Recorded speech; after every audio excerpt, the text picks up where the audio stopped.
सुप्रभात प्यारे बच्चों। बच्चों, आपकी पुस्तक पूरक पुस्तक जो है संचयन से पाठ गिल्लू का आज हम संक्षिप्त सार प्रस्तुत करेंगे। तो गिल्लू जो है बच्चों, इस पाठ में दो पात्र हैं। एक है गिल्लू और दूसरी है महादेवी वर्मा, यानी कि जो लेखिका हैं वो पात्रा हैं गिल्लू और महादेवी वर्मा इस पाठ की लेखिका भी हैं और इस पाठ में मुख्य भूमिका भी निभा रहे हैं। तो देखिए होता क्या है, दो कौओं द्वारा गिलहरी के बच्चों को घायल करना। सबसे पहले लेखिका ने अपने बगीचे में देखा कि एक गमले के पास उनका बगीचा था एक, तो उस गमले के पीछे एक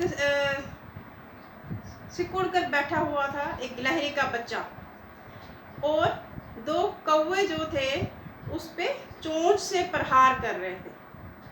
तो जब लेखिका ने देखा कि वो बेचारा गिलहरी का बच्चा असहाय सा, उसके शरीर से खून निकल रहा था, रक्त निकल रहा था, तो लेखिका ने जल्दी से दौड़कर उस बच्चे को बचाने का प्रयास किया। देखा खून बह रहा है, उसको ले जाके जैसे लेखिका ने उसे उठाने लगी तो कौवे के बारे में सोचने लगी कि ये कौवे जो हैं समाज में एक तरफ तो इनका आदर भी होता है, दूसरी तरफ इनका तिरस्कार भी होता है। आदर कब होता है कौवों का? बच्चों, श्राद्ध के दिन होते हैं ना जब, तो श्राद्ध के दिनों में हम लोग क्या करते हैं, हम लोग ना खाना जब खाते हैं ना, खाना खाने से पहले इन कौओं को खाना खिलाते हैं श्राद्ध के दिनों में। ठीक है, आप अपने अपने माता पिता से भी ये बात करना, पूछना इस बारे में कि इन दिनों में, श्राद्ध के दिनों में कौओं को खाना खिलाने से ये सोचा जाता है, ये समझा जाता है, ऐसा विचार है लोगों का कि जब हम श्राद्ध के दिनों में कौओं को खाना खिलाते हैं तो वो सीधा हमारे पूर्वजों को प्राप्त होता है। वो लोग जो हमारे जो मृत्यु को प्राप्त हो चुके हैं, जो लोग जो स्वर्ग सिधार चुके हैं, उन्हें सीधा प्राप्त होता है श्राद्ध के दिनों में अगर हम खाना कौओं को खिलाते हैं। ठीक है, उन दिनों में लोग कौओं को बड़ा खोजते हैं, उनको ढूंढ ढूंढ के उनको खाना खिलाते हैं। ठीक है, छतों पर जाते हैं, काँव काँव करके कौओं को बुलाते हैं और उन्हें खाना खिलाते हैं, ताकि इन दिनों में ये कौवे खाना खाएं और हमारे पूर्वजों को सीधा प्राप्त हो जाए वो खाना। तो उन दिनों में कौओं को बड़ा आदर होता है। और लेखिका सोच रही थी मन में, एक दिन कभी तो उनका बहुत आदर होता है श्राद्ध के दिनों में, जब हमारे छतों पर, ठीक है, घर की छत पे जब ये काँव काँव करते हैं तो हम तब भी इनका आदर ही होता है, तब भी हम लोग सोचते हैं कि आज शायद कोई मेहमान आने वाला है। लेकिन हम लोग जब अक्सर ये बोला करते हैं ना, इनकी आवाज़ को हम पसंद नहीं करते। हम अक्सर हम कहते हैं क्या ये काएँ काएँ काएँ काएँ किए जा रहे हैं कौवे, इनकी आवाज़ कर्कश लगती है, हमारे कानों में चुभती है इनकी आवाज़, हमें इनकी आवाज़ जो है वो पसंद नहीं आती, हम घृणा करते हैं इनकी आवाज़ से। तो इसीलिए लेखिका के मन में एक बात आई कि ये कौवे भी कैसे हैं, एक तरफ तो इनका आदर होता है, दूसरी तरफ श्राद्ध के दिनों में आदर होता है और शेष दिनों में इनका बड़ा तिरस्कार होता है। ये समादरित भी हैं, अनादरित भी हैं। इस तरह से लेखिका सोच रही थी। तो खैर सोचते सोचते उन्होंने देखा कि पहले तो मैं इस गिलहरी के बच्चे को बचा लूँ। उन्होंने उठाया गिलहरी का बच्चा, जिन्हें चोंच मार दी थी दो कौओं ने, तो उनको उठा के अंदर ले जाती है। लेखिका द्वारा उसे बेहोशी की हालत में उठाना और 3 दिन तक उसका उपचार करना। उपचार होता है इलाज। तो लेखिका ने जब उस बच्चे को उठाया तो गिलहरी का बच्चा जो है वो बेहोश था, खून निकल रहा था उसके शरीर से, और 3 दिन तक लेखिका ने उसका इलाज किया, उपचार किया, और उसके मुंह में दूध पानी जो है रुई की बत्ती से वो उसके मुंह में डाला करती। इस तरह से 3 दिन बाद वो थोड़ा स्वस्थ होना शुरू हो गया। लेखिका ने उस पर ज़ख़म पे, जो ज़ख़म को साफ़ किया, उसके जो घाव थे, घाव पे उन्होंने मरहम लगाया। तो इस तरह से 3 दिन के बाद वो थोड़ा थोड़ा स्वस्थ होना शुरू हो गया। उपचार के उपरांत उसका स्वस्थ होना, यानी कि जो उपचार हुआ, इलाज हुआ, तो वो स्वस्थ होना शुरू हो गया। तो फिर उसका नामकरण किया गया। देखिए बच्चों, गिलहरी जो है जातिवाचक संज्ञा होता है, ठीक है ना, क्योंकि गिलहरी पूरी गिलहरी जाति को संबोधित करती है ना। लेकिन जब हम उसी गिलहरी का नाम दे देते हैं कोई, या किसी भी जानवर का नाम दे देते हैं, तो वो जातिवाचक से व्यक्तिवाचक संज्ञा में बदल जाता है। तो उसका नामकरण किया गया। उस गिलहरी के बच्चे का नाम लेखिका महादेवी वर्मा ने क्या रखा? गिल्लू। ठीक है, उस गिलहरी के बच्चे का नाम रखा गया गिल्लू। गिल्लू के कार्यकलाप, लेखिका से घुल मिल जाना। लेखिका ने इस पाठ में गिल्लू के कार्यकलाप का वर्णन किया। किस प्रकार से वो लेखिका के साथ घुल मिल जाता है। वो क्या करता था कि लेखिका जो पर्दे लगे होते ना घर में, ठीक है, लेखिका घर में जो पर्दे लगे हुए थे उनकी चुन्नट में छिप जाता।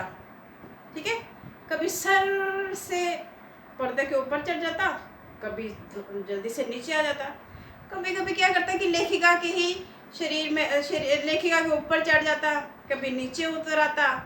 तो इस तरह से वो लेखिका का ना ध्यान आकर्षित करता था कि लेखिका जो है उनका ध्यान जो है पूरी तरह से गिल्लू पर केंद्रित हो जाए। तो लेखिका जब तक लेखिका उसे उठा ना लेती तब तक उसकी ये क्रियाकलाप चलते रहते। ठीक है, कभी चिन्नट के पीछे छुप जाना, कभी पर्दे के ऊपर सर से चढ़ जाना, कभी उतरना, कभी लेखिका के ऊपर चढ़ जाना। तो ये क्रियाकलाप उसका चलता रहता जब तक लेखिका उसको उठा ना लेती। तो लेखिका जब उठाती, लेकिन लेखिका कभी कभी अपने काम में बड़ा व्यस्त होती थी। वो कभी कभी लेखन का कार्य करते लिखती थी। तो फिर उस समय वो क्या करती, कोई लिफाफा ले लेती और उसे उस लिफाफे में डाल देती। तो वो क्या करता, गिल्लू अपनी जो टांगे, अपने जो पंजे हैं ना, पंजे बाहर निकाल लेता और अपना मुंह भी बाहर निकाल लेता और वो लेखिका को देखता रहता। ठीक है, इस तरह से लेखिका के साथ वो घुल मिल गया था। लेखिका को भी उससे बड़ा प्यार हो गया था। ठीक है ना, उसकी शरारतों को देख के, उसके नटखटपन को देख के, उसकी चंचलता को देखकर लेखिका भी उससे बहुत प्रेम करने लगी थी। प्रथम वसंत आने पर गिल्लू का अन्य गिलहरियों के साथ मेल जोल। अब वो तो लेखिका के घर में ही रहता था। लेखिका ने तो बहुत से पशु पक्षी पाले हुए थे ना, तो लेखिका के कमरे में ही रहता था ये। तो लेखिका ने एक दिन देखा कि बसंत का मौसम आ गया, तो खिड़की की जो जाली थी ना, जाली से अन्य गिलहरियां जो हैं वो उसको झांका करती थी और गिल्लू भी बड़ी उत्सुकता के साथ उन्हें देखा करता। तो गिल्लू को जब देखा लेखिका ने, ये भी बड़ा उत्सुक लग रहा है बाहर जाने को, तो लेखिका ने क्या किया कि एक कोने से जाली जो है वो उतार दी। ठीक है, खिड़की की जो जाली है वो एक कोने से उतार दी ताकि गिल्लू जो है वो खिड़की से बाहर जा सके। ठीक है, वो अपनी इच्छा अनुसार चला जाता। लेखिका घर में जब आती वो फिर से अंदर आ जाता। तो इस तरह से वो उसका जो है बाहर जाना भी शुरू हो गया। लेखिका का मोटर दुर्घटना में घायल होना और गिल्लू पर उसका प्रभाव। एक दिन क्या हुआ कि लेखिका जो है एक मोटर दुर्घटना में घायल हो गई। उन्हें अस्पताल में रहना पड़ा। लेकिन जिन दिनों में लेखिका को अस्पताल में रहना पड़ा, गिल्लू उदास हो गया। ना कुछ खाता ना पीता, बस उदास होके बैठा रहता। उसको ना बाहर घूमने के लिए जाता। ठीक है, घर के जो सदस्य हैं उसे कुछ खाना देने की कोशिश करते, लेकिन उनका प्रयास विफल हो जाता। लेखिका उसको जो गिल्लू था ना, उसे काजू बड़े पसंद थे, लेकिन घर के सदस्य जो हैं उसे काजू भी देते और वो अपना पसंदीदा आहार जो है काजू, वो भी ना खाता। तो बच्चों, ये जो पशु पक्षी होते हैं ना, इन्हें भी मनुष्य से प्रेम हो जाता है। ठीक है, उस तरह से लेखिका के ना होने का प्रभाव उस पर दिखाई पड़ रहा था। वो उन्हें याद कर रहा था कि लेखिका आखिर चली कहाँ गई। ठीक है, लेखिका का मोटर दुर्घटना में घायल होना और गिल्लू का उस पर प्रभाव, गिल्लू द्वारा सेवा करना। अब क्या हुआ?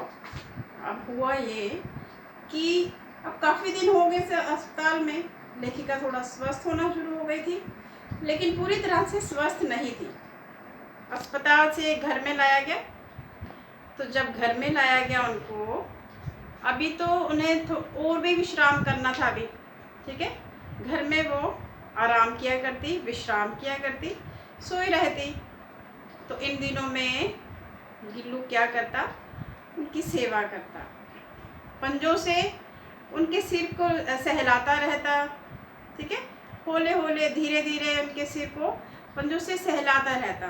तो लेखिका कहती कि मुझे ऐसा लगता है कि जैसे कोई परिचारिका, कोई नौकरानी या सेविका उनकी सेवा कर रही है। ठीक है, जैसे ही वो हट जाता उनके बालों को सहलाने के बाद, तो ऐसे लगता है कि सेविका जो है अब सेवा करने के बाद हट गई है। इस तरह से वो उनकी दिन रात सेवा किया करता। गिल्लू द्वारा सेवा। ठीक है, गिल्लू का अच्छा। और हाँ, लेखिका ने अस्पताल से आकर जब देखा कि जो गिल्लू का जो झूला था ना, झूले में काजू भरे पड़े थे, क्योंकि उसने अपना पसंदीदा आहार जो है काजू भी नहीं खाए थे उन दिनों में। ठीक है ना, लेकिन अब धीरे धीरे लेखिका स्वस्थ होना शुरू हो गई थी। अब एक दिन क्या हुआ? गिल्लू का अंत समय नज़दीक आ गया। गिल्लू जो है उसका शरीर ठंडा पड़ना शुरू हो गया। वो रात को उठ के लेखिका के बिस्तर पर आ गया। लेखिका जो है, लेखिका ने उसके हीटर लगाया ताकि उसके शरीर को थोड़ी सी गर्मी पहुँचे, पर वो उसका शरीर ठंडा हो चुका था। बच्चों, लेखिका को इतना अच्छा लगता था गिल्लू कि लेखिका कहती थी कि उन्होंने बहुत सारे पशु पक्षी पाले हुए थे, लेकिन किसी की हिम्मत नहीं थी कि उनकी प्लेट में उनके साथ बैठ के खाना खाए। लेकिन गिल्लू जो है उनकी थाली से खाना निकाल निकाल के स्वयं खाता था। ठीक है, अब लेखिका कहती कि उसका अंतिम समय आ गया था, शरीर ठंडा पड़ रहा था। रात को उठकर ही लेखिका के बिस्तर पर आ जाता है। लेखिका उसे बचाने का प्रयास करती हैं, उसको शरीर को गर्म करने का प्रयास करती हैं, हीटर लगाती हैं, लेकिन सब विफल हो जाता है। क्यों बच्चों? क्योंकि जो गिलहरी होती है ना, इनकी उम्र जो है 2-2.5 वर्ष 3 वर्ष, इससे ज़्यादा नहीं होती। इनकी आयु जो है 2 से 3 वर्ष की तक ही होती है। उसका अंत बिल्कुल समीप था। लेखिका के प्रयास करने के बाद भी लेखिका उसे बचा ना सकी। उसने अंतिम समय में भी लेखिका की उंगली जो है इस तरह से पकड़ी हुई थी, अपने पंजों के साथ दबाई हुई थी। ठीक उसी तरह से जिस दिन उनसे पहले दिन जब कौओं से चोंच मारने के कारण लेखिका ने जब उसको बचाया था, तो उस पहले दिन भी उसने ऐसे ही उंगली पकड़ी हुई थी लेखिका की। तो आज अंतिम दिन भी उसने उसी तरह से लेखिका की उंगली पकड़ रखी थी। लेखिका जो है बहुत उदास थी, लेकिन सुबह की सूर्य की पहली किरण से साथ ही जो गिल्लू था उसने अपने प्राण त्याग दिए। और लेखिका ने क्या किया? उस सोन जूही की लता जिसके नीचे गिल्लू उन्हें मिला था, जिसके पास एक गमला था और गमले के पीछे गिल्लू मिला था, उसी सोन जूही की लता के नीचे जो मिट्टी थी उसमें लेखिका ने गिल्लू को दफना दिया। गिल्लू को उस सोन जूही की लता के नीचे लेखिका ने इसलिए दफनाया क्योंकि उस जो सोन जूही की लता थी, जो बेल थी, उसके साथ बड़ी यादें जुड़ी हुई थी गिल्लू की। गिल्लू अक्सर उस सोन जूही की लता के पीछे छुप जाया करता था और लेखिका को चौंका देता था एकदम से। कभी कभी वो गमले के पीछे, फूलदान के पीछे छुप जाता था और लेखिका को डरा देता था। ठीक है, कभी कभी उस लता के पीछे से वे छुप जाता और अचानक से सामने आके लेखिका को चौंका देता था लेखिका को। तो इस तरह से लेखिका ने उसी सोन जूही की लता के नीचे गिल्लू को दफना दिया। लेखिका की इच्छा थी, उसे विश्वास था कि जब बसंत आएगी, बसंत ऋतु में उस सोन जूही की लता पर पीले पीले फूल जब उगेंगे तो उन फूलों के रूप में गिल्लू का पुनर्जन्म अवश्य होगा, दोबारा जन्म लेगा इस धरती पर। उन पीले फूलों के रूप में सोन जूही की लता के ऊपर पीले फूलों के रूप में गिल्लू का जन्म होगा। तो प्यारे बच्चों, ये थी गिल्लू की कहानी, गिल्लू पाठ का सार, संक्षिप्त सार। बच्चों, इस पाठ में से 3 अंक का प्रश्न आ सकता है। ठीक है, इस पुस्तक में से 3 अंक का ही प्रश्न आता है, तो वो विस्तार से लिखना पड़ता है। इसीलिए इसको थोड़े ध्यानपूर्वक पढ़िएगा पाठ को। धन्यवाद।